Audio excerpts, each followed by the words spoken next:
Hi, my name's Bryce. Welcome to my beginner's guide to Final Fantasy XIV. The goal here today is to get you into the game and ready to start playing, so here's what we're going to be covering in this video. 1. Getting started with the free trial. 2. World selection. 3. Character creation. 4. An overview of the starting classes.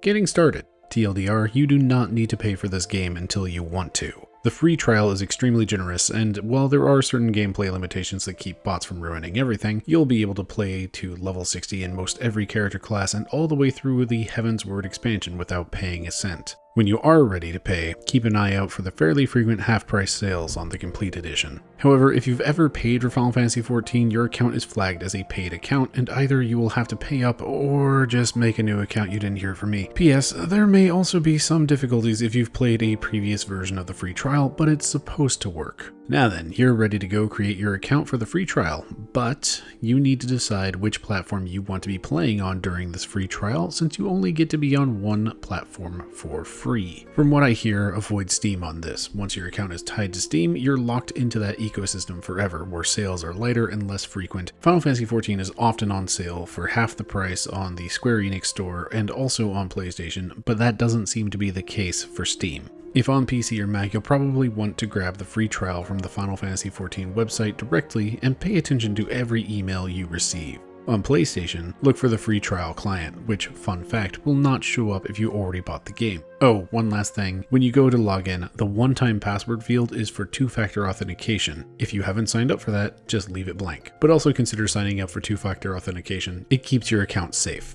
World selection. If you want to play with friends, make sure you end up on the same world. Note that character creation will sometimes not be available for a specific world, but don't worry, that only lasts for a couple hours at a time. Waiting to get your character on the world with your friends will be worth it. Some basic terminology: a world is a server, and a data center is a collection of worlds that has a physical location and can affect your latency. But from what I hear from UK players playing on US worlds, the ping is perfectly manageable. You can currently visit other worlds on your data center, and it sounds like we'll be getting some ability to do that with data centers in late 2021, but ultimately you'll want to aim for being on the same world as your friends, if nothing else for quality of life. Note some worlds have a preferred status. This means if you make your character there, you'll have a significant boost to any experience gains for at least 90 days, which honestly I wasn't a fan of, but a lot of people are, so pick your poison. And just to reiterate, when a world has a big influx of new characters, character creation may be disabled for a couple hours in an attempt to spread players out evenly. Just keep an eye on the FF14 world status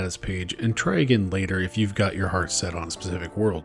Character creation. TLDR, it is extremely easy to switch classes in Final Fantasy XIV. Your character can pick up every class eventually, and you only need to be level 10 to pick up a new class if you want. You really only need a single character in Final Fantasy XIV. Alright, get your creative juices flowing because this character creator is fairly in-depth. Any references to stats or the like are extremely negligible. Just focus on making your character look the way you want. Name Day and Guardian Deity are purely flavor and fluff, so choose what sounds neat. Note you'll be able to unlock a stylist to change your hair and makeup sort of cosmetics early on. Also, you'll get a Fantasia potion when you complete the base game, allowing you a do-over of the character creator if you so choose, say if you wanted to be a bunny girl but didn't own Shadowbringers at the time. When it comes to starting classes, there's a bit to cover here, but remember, you can pick up every class in the game, though certain classes will require story or level progress and some need you to own certain expansions, none of which are available in the character creator. Also, your starting class determines which city you start in. Around level 15, you'll have a main story quest that unlocks travel between cities, but if you want to play with friends immediately at level 1, you'll want to coordinate where to start. Marauders and Arcanists start in the pirate haven Limsa Lominsa. Ul'dah, Jewel of the Desert, is home to thaumaturges, gladiators, and pugilists, while Gridania, Heart of the Woodlands, gets archers, conjurers, and lancers.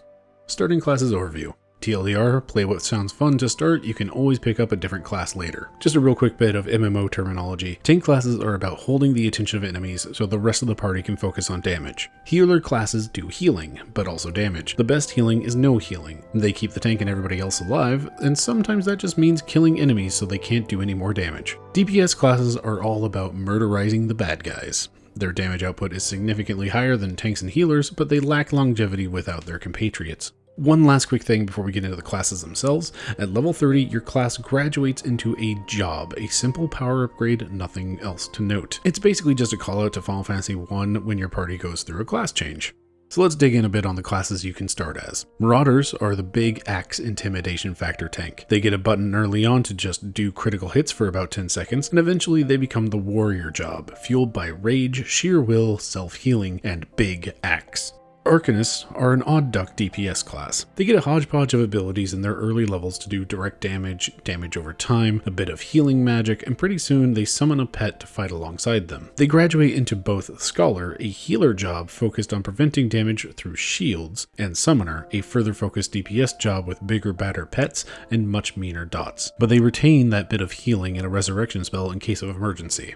Thaumaturge is a raw DPS class. They get big fiery explosions that devour mana and ice spells to boost their mana recovery. It's all about big damage and getting that mana back for even more big damage. They become black mages, absolute forces of destruction, as long as they can stand still long enough to finish casting their spells. Gladiators are your sword and board tank class. Their shield should clue you in on their commitment to defense. They become the paladin job, which quickly brings in divine power, first for defense, then for healing, and eventually for offense. If you want to just say no to damage, this is the class for you. Pugilists are a DPS class all about punching and kicking and eventually shooting energy bolts from their fist when they become monks, but don't get me wrong, they are all about melee combat. They specialize in hitting enemies in just the right spot for extra damage, meaning moving between the rear or flank based on which attack you're about to dish out if you want to deal as much damage as possible. Archers, on the other hand, do DPS from afar. They have poison arrows for damage over time and a few random chance abilities that deal bigger damage. Once they become bards, their songs will buff the party and turn those damage over time ticks into a rhythm to fuel the bard's abilities. They also get to play instruments out of combat if you just want to jam out while in town.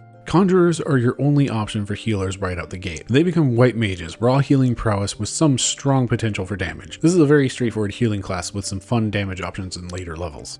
Lancers have a big ol' spear for dealing big ol' damage. They don't have to focus on positioning quite as much as pugilists until they become dragoons, when the positioning is less which side of the enemy am I attacking on and more when I finish this big ol' damage jump attack, where am I going to end up? And that's about it. Hopefully everything you need to know to get into the game and start on your adventure. Welcome to Eorzea, friends.